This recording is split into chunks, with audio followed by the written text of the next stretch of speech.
തന്തയില്ലാത്തവ ഇരുന്നുകൊണ്ട് അച്ഛൻ മരിച്ചുപോയ ഒരാളെ കളിയാക്കുന്ന അവസ്ഥയാണ് കേരള സ്റ്റോറിയുടെ കേസിൽ നമ്മുടെ ഷോൺ ജോർജ് പറയണത്. ഷോൺ ജോർജ് പറഞ്ഞ കേരള സ്റ്റോറി പറഞ്ഞു വെക്കുന്ന യഥാർത്ഥ കഥ പ്രതികരിച്ചാൽ ഏറ്റവും വലിയ ലവ് ജിഹാദുകാരനാണെന്ന് ഞാനൊന്ന് പറയും.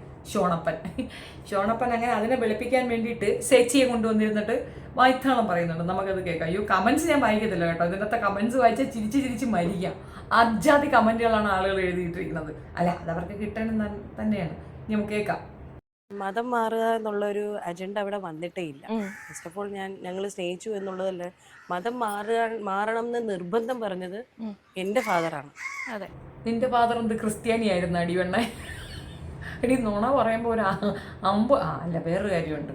ഇവളിപ്പോൾ ഇത് പറഞ്ഞ ഫാദർ എഴുന്നേറ്റിരുന്നത് ഞാൻ അല്ലടി എന്ന് പറയാനുള്ള ആവത് ആ മനുഷ്യനില്ലല്ലോ.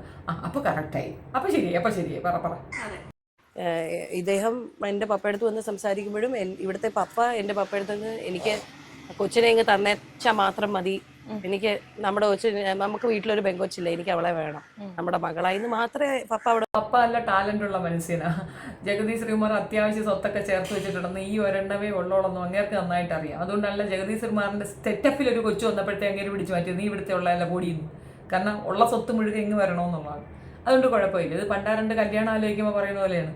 അമ്മയും അച്ഛനും ഡാക്ടറായിരിക്കണം, വേറെ നിർബന്ധമൊന്നുമില്ല, ഒറ്റ മോളും ആയിരിക്കണം, വേറെ ഒരു നിർബന്ധം നമുക്കില്ല എന്ന് പറയുന്നത് അതുപോലത്തെ ഒരു കാര്യമാണ്. കൊള്ളാം പറഞ്ഞുള്ളൂ. പക്ഷെ മതം മാറ്റണം എന്നുള്ള ഒരു ഐഡിയ വന്നത് എൻ്റെ പപ്പയ്ക്കാണ്. കാരണം എനിക്കൊന്ന് ഒരു പക്ഷെ ഒരു മുൻകൂട്ടി കണ്ടുകൊണ്ടായിരിക്കാം. പപ്പയ്ക്ക് നിർബന്ധമായിരുന്നു എന്തായാലും ഞാൻ കല്യാണം കഴിച്ച ഒരു ക്രിസ്ത്യൻ കമ്മ്യൂണിറ്റിയിലേക്കാണ് പോകുന്നത്. ഇവിടെ അതിനകത്ത് അദ്ദേഹം ഒരു റീസൺ പറഞ്ഞിരുന്നു. നീ അരിയുത്തറ പള്ളിയിൽ നിന്നെ അടക്കും, നിന്റെ അപ്പനും അമ്മയും അടക്കും, നിങ്ങൾക്കുണ്ടാകുന്ന പിള്ളേരെയും അവിടെ അടക്കും, എന്റെ മകളെ എവിടെ അടക്കും? എന്റെ മകളെ എന്തിനാ അടക്കുന്നത്? അവര് ആചാരപ്രകാരം കത്തിച്ചു കളയല്ലേ ചെയ്യുന്നത്. ശരി, മരിച്ച ശേഷം എവിടെ അടക്കും എന്നുള്ള ടെൻഷൻ കൊണ്ടാണ് മതം മാറിയത്. നമ്മളൊക്കെ തെറ്റിദ്ധരിച്ച് ഇവരുടെ മതവിശ്വാസം അനുസരിച്ചിട്ട്, അതായത് ക്രൈസ്തവ മതവിശ്വാസം അനുസരിച്ചിട്ട് ഇവരെവിടെ കുർബാന കൊള്ളണം, കുർബാന കൊണ്ടാലേ അവരെ മതത്തിൽ ചേർത്താലേ കല്യാണം കഴിപ്പിക്കുകയുള്ളൂ. അങ്ങനെയാണ് നിയമം. അല്ലെങ്കിൽ പള്ളിയിൽ ചേർക്കത്തില്ല. വേറെ പ്രശ്നമൊന്നുമില്ല. ഇവർക്ക് അവിടെ വലിയ ഇതൊന്നും ഉണ്ടാകത്തില്ല. മക്കളുടെ കേസിലും വലിയ പാടായിരിക്കും. അങ്ങനെയാണ്, അത് അറിയാം. അപ്പോൾ അതുകൊണ്ട് അവളെ അങ്ങോട്ട് മതം മാറ്റിയെടുത്ത്. പക്ഷെ ഇപ്പോൾ എന്താ പറയുക, രാഷ്ട്രീയം കൊണ്ട് ഇറങ്ങിയിട്ട് ഈ വർഗീയത പറയാൻ പറ്റുന്നില്ല. ഏറ്റവും വലിയ വർഗീയതവാദി അങ്ങേരാണ്. സ്വന്തം മതത്തിലേക്ക് അവളെ കൊണ്ടിരുത്തിയതാണ്. അങ്ങനെ ഒന്നും കൂടെ പറഞ്ഞിട്ടുണ്ട്, എന്റെ മകളെ തെമ്മാടിക്കുഴിയിൽ അടക്കാൻ ഞാൻ സമ്മതിക്കില്ല. കമ്മ്യൂണിറ്റി മാറ്റി നിർത്താൻ പാടില്ല. ഒന്നിലും അവൾക്ക് എന്നോടുള്ള ഒരു സ്നേഹമായിരിക്കും. അദ്ദേഹം പറഞ്ഞൊരു പ്രത്യേക കാര്യം ഉണ്ടായിരുന്നു.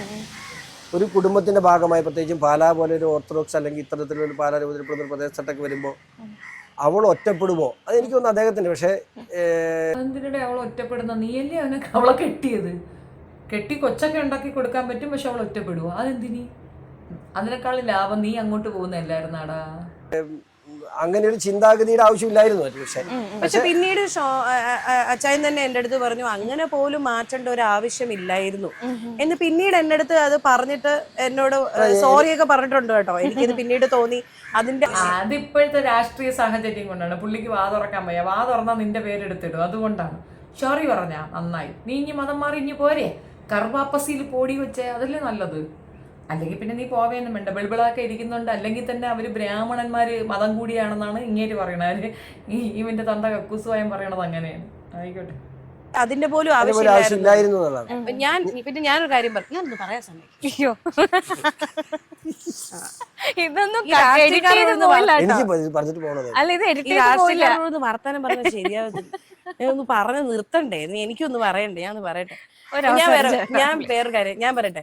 ഞാൻ പറഞ്ഞൊരു കാര്യം എന്ന് വെച്ചാൽ, ഞാൻ സ്നേഹിച്ചത് ഒരു വ്യക്തിയെ സ്നേഹിച്ചിട്ടാണ് ഞാൻ അദ്ദേഹത്തിന്റെ കൂടെ പോയി ജീവിക്കണത്. എന്ന് പറഞ്ഞ് ഞാനൊരു മതത്തിനെ സ്നേഹിച്ചിട്ടല്ല ആ മതം മാറി വേറൊരു മതത്തിലേക്ക് വന്ന്. എന്റെ സ്നേഹത്തിന് വേണ്ടി ഞാൻ എന്റെ മതത്തിനെ സാക്രിഫൈസ് ചെയ്തു. ഇപ്പം എന്നോട് പലരും ചോദിക്കുന്നുണ്ട്, മതം മാറാതെ കല്യാണം കഴിച്ചുകൂടായിരുന്നു. അപ്പൊ ആ സ്നേഹത്തിന്റെ പ്യൂരിറ്റി നഷ്ടപ്പെട്ടില്ലേ? മതം മാറാതെ എന്തെന്ന് ഞാൻ കേട്ടതിന്റെ കുഴപ്പമാണ്. ഒന്നും കൂടെ പറയട്ടെ. ഇപ്പം എന്നോട് പലരും ചോദിക്കുന്നുണ്ട്, മതം മാറാതെ കല്യാണം കഴിച്ചുകൂടായിരുന്നു. അപ്പൊ ആ സ്നേഹത്തിന്റെ പ്യൂരിറ്റി നഷ്ടപ്പെടില്ലേ? അപ്പൊ അല്ല, അപ്പം നീ മതത്തിനെ സ്നേഹിച്ചത് ഷോണിനെ അല്ലേ? നിന്റെ മതത്തിനെ നീ സ്നേഹിച്ചിട്ടില്ല? എന്തരാണ് എന്തോ മതത്തിനെ അല്ലേ കൂടുതൽ, മതം മാറാതെ ഞാൻ സ്നേഹിച്ച് ജീവിച്ചൂടെ എന്ന് ചോദിക്കുന്നവരുണ്ട് എന്റെ അടുത്ത്. അപ്പൊ സ്നേഹത്തിന് എന്താ വില ഉള്ളത്? അതെ, ഞാൻ അവിടെ ഇമ്പോർട്ടൻസ് കൊടുത്തത് സ്നേഹം. അതെ എന്നാ എടി പൊട്ടത്തി ആൻകറെ, ഈ സമയത്ത് നീ ചോദ്യം ചോദിക്കണോടി പൊട്ടത്തി അതേന്ന്. അവള് പറഞ്ഞ എന്തോന്ന് മനസ്സിലായിട്ടാണ് നീ അതേന്ന് പറയണത്? സ്നേഹത്തിന് വേണ്ടി ഞാൻ എന്ത് സാക്രിഫൈസ് ചെയ്യാൻ ഞാൻ തയ്യാറായിട്ട്. അച്ഛനെ അമ്മയും കളഞ്ഞിട്ട് ഇനി പോകുന്ന മോള് എന്ത് സാക്രിഫൈസ് ചെയ്യാന്ന് വെച്ചു. ഈ സാക്രിഫൈസ് അവന് പറ്റൂലേ മോളെ? അവനും നിന്നെ സ്നേഹിച്ചതല്ലേ? നീ അവനെ എങ്ങനെ സ്നേഹിച്ചോ ആ സ്നേഹം അവനില്ലായിരുന്നോ? അവന് അങ്ങനെ ഒരു ചിന്ത തോന്നാത്തത് എന്തു മക്കളെ? അതെന്തടി നീ ചോദിക്കാത്ത കുഞ്ഞാളെ? ബാക്കി അതിലും മേളിലൊരു സംഭവം ഉണ്ടോ എന്ന് എനിക്ക് അറിയില്ല. ഞാൻ വിശ്വസിക്കുന്ന എല്ലാ മതസ്ഥരും പറയുന്നത് സ്നേഹിക്കുക എന്നുള്ളതാണ് അല്ലെ. ബൈബിളിൽ പറഞ്ഞിട്ടുണ്ട് നിന്നെ പോലെ നിന്റെ അയൽക്കാരെ സ്നേഹിക്കാം അല്ലെ. അത് എല്ലാ മതത്തിലും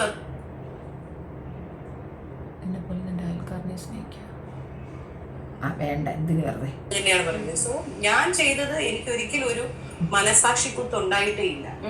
നാളെ ഇനി എന്റെ മകള് ഒരു മുസ്ലിമിനെയോ അല്ലെങ്കിൽ ഒരു ക്രിസ്ത്യാനിയോ ഒരു ഹിന്ദുവിനെ ക്രിസ്ത്യാനി ആരെ വേണേലും സ്നേഹിച്ചോ, ആരെ വേണേലും കൊണ്ടുവന്ന. പക്ഷെ അവിടെ കൊണ്ടുവരുമ്പോൾ നമ്മള് ക്രിസ്ത്യാനിയാക്കും. അത് വേറെ കാര്യം. കാരണം അങ്ങനെയാണ്, കക്കൂസുമായി സമ്മതിക്കത്തില്ല. എടി മോളെ വെളുപ്പിക്കാൻ എടുത്തോണ്ട് വന്ന് ഇരുത്തിയിരിക്കുകയാണ്. കല്യാണം കഴിച്ചാൽ നമുക്ക് ഒരു പ്രശ്നമില്ല, അത് ചട്ടുവാർ അല്ലേ. അങ്ങനെ ചിന്തിക്കുന്ന ചിന്താഗതിയുള്ളവരെ എന്നെ കുഞ്ഞിലെ തന്നെ ഇങ്ങനെ ഹിന്ദുയിസം അങ്ങനെ വളർത്തിയത്. എന്റെ പപ്പ ഈ പറഞ്ഞ എല്ലാ ഇതിലും വിശ്വസിക്കുന്ന ഒരാളാണ്. ഇവിടത്തെ പപ്പയ്ക്കും അങ്ങനെ ഇല്ല. ഇദ്ദേഹം എനിക്ക് ഏറ്റവും കൂടുതൽ മുസ്ലിം വോട്ട് നേടി ജയിച്ച MLA ആണ്. അപ്പൊ ഒരിക്കലും ആ ഓർമ്മയുണ്ട്, കൊച്ചിനാ ഓർമ്മയുണ്ട്. MLA ആള് ഞാൻ ഓർമ്മയില്ല, കാക്കൂന് അത് ഓർമ്മയൊന്നുമില്ല. നമ്മുടെ ഇതില് മതം ഒരു ഇമ്പോർട്ടന്റ് ഘടകമായിട്ട് ഫീൽ ചെയ്തിട്ടേ ഇല്ല. ഇനി ഞങ്ങളുടെ കുഞ്ഞുങ്ങളെ ഞങ്ങൾ അങ്ങനെ തന്നെയാണ്. അത് അപ് ടു ദം. അവർക്ക് മതം വേണമെങ്കിൽ സ്വീകരിക്കാൻ, ഇല്ലെങ്കിൽ വേണ്ട. അത് അപ് ടു അങ്ങനെ തന്നെയാണ്. പക്ഷെ പിള്ളേര് പള്ളിയിൽ പോകാറുണ്ട്, കുർബാന എടുക്കാറുണ്ട്, പിള്ളേര് ക്രിസ്ത്യാനികളായിട്ട് തന്നെയാണ് ജീവിക്കുന്നത്. പക്ഷെ മതം ഇമ്പോർട്ടന്റ് അല്ല. Not the point. മതം ഇമ്പോർട്ടന്റ് അല്ല അവിടെ, അത് ഇമ്പോർട്ടന്റ് അല്ല. ഞങ്ങൾ ഫോളോ ചെയ്യുന്നത്. പക്ഷെ എന്തുകൊണ്ടാണ് പ്രത്യേക സമയങ്ങളിൽ അല്ലെങ്കിൽ പ്രത്യേക സ്ഥലങ്ങളിൽ ഇങ്ങനെ ഒരു ടോക്ക് വരുന്നതെന്ന് ചിന്തിച്ചിട്ടുണ്ടോ? പാർവതി ഷോണിനെ മതം മാറ്റി കല്യാണം കഴിച്ചു എന്നുള്ള എപ്പോഴാണെങ്കിലും എന്തെങ്കിലും വേണമല്ലോ അപ്പൊ ഇത് പറഞ്ഞാൽ ഇരിക്കും എന്നുള്ളത് തള്ളയ്ക്കും അറിയാം കേട്ടോ. ഇതൊന്നും ഇവിടെ കേൾക്കുന്ന കാര്യമൊന്നും എല്ലാവർക്കും അറിയാം. ഇനി ഇതൊന്നും ഒരു ഞങ്ങളായിരിക്കും ഇതൊക്കെ മാറ്റി ഒരു ചരിത്രം മാറ്റുന്ന രീതി. ഭയങ്കര ചരിത്രമാ. ഷോണിന്റെ കൂടെ പോയി ഇരുന്ന് അവന്റെ അടുത്ത് ആ ചോദ്യം ചോദിക്കാനുള്ള ആംബിയർ ഇല്ലാതെ ചരിത്രം മാറ്റിയെന്ന്. എന്റെ പൊന്നു പെണ്ണുമ്പിളെ കണ്ണാടിയിൽ ഇടയ്ക്കിടയ്ക്ക് നോക്കണം കേട്ടാ. അച്ഛനും അമ്മയും അതേപോലെ അച്ഛൻ്റെ അച്ഛന് പോലും നാണക്കേടുണ്ടാക്കുന്ന തരത്തിലൊരു പ്രവൃത്തി ചെയ്തത് മാത്രമല്ല അതിനെ ഇതിന് ജസ്റ്റിഫിക്കേഷൻ നടത്തുന്നു.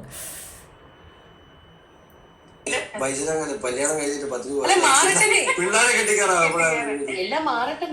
എപ്പോഴും ഒരു സമൂഹത്തെ ഒരു ഇതിൽ മാത്രം കെട്ടാൻ പാടുള്ളൂ എന്നൊന്നുമില്ല. മനുഷ്യനെ അങ്ങോട്ടും ഇങ്ങോട്ടും സ്നേഹിച്ച് കെട്ടിട്ട് എല്ലാരും ആവട്ടെ. അങ്ങനെ എല്ലാവരും സ്നേഹിച്ചേട്ടാ. മിശ്ര വിവാഹങ്ങൾ പ്രോത്സാഹിപ്പിക്കുന്ന ഒരു രാജ്യം തന്നെയാണ് നമ്മുടെ രാജ്യം. മാത്രവുമല്ല അതിന് ഒരു സ്പെഷ്യൽ പേയ്മെന്റും കിട്ടാറുണ്ട്. മിശ്ര വിവാഹങ്ങൾക്ക് പേയ്മെന്റ് ഒക്കെ തരും കേട്ടോ. ഗവൺമെന്റ് അത്രയും സപ്പോർട്ട് ചെയ്യുന്നുണ്ട്.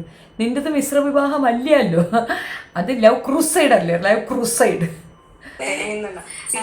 നിങ്ങൾ തമ്മിലുള്ള കോൺഫ്ലിക്റ്റ് ഞാൻ കണ്ടു. രാഷ്ട്രീയത്തിൽ നിങ്ങൾ തമ്മിൽ രാഷ്ട്രീയ ചർച്ചകൾ ഉണ്ടാവാറുണ്ടോ നിങ്ങൾ തമ്മിൽ? ഇല്ല. എനിക്ക് രാഷ്ട്രീയത്തിന്റെ ABCD അറിയുള്ളൂ. ഞാൻ ഈയിടെയാണ് മോഡിജിയാണ് പ്രധാനമന്ത്രി പഠിച്ചത്. അല്ല സത്യം.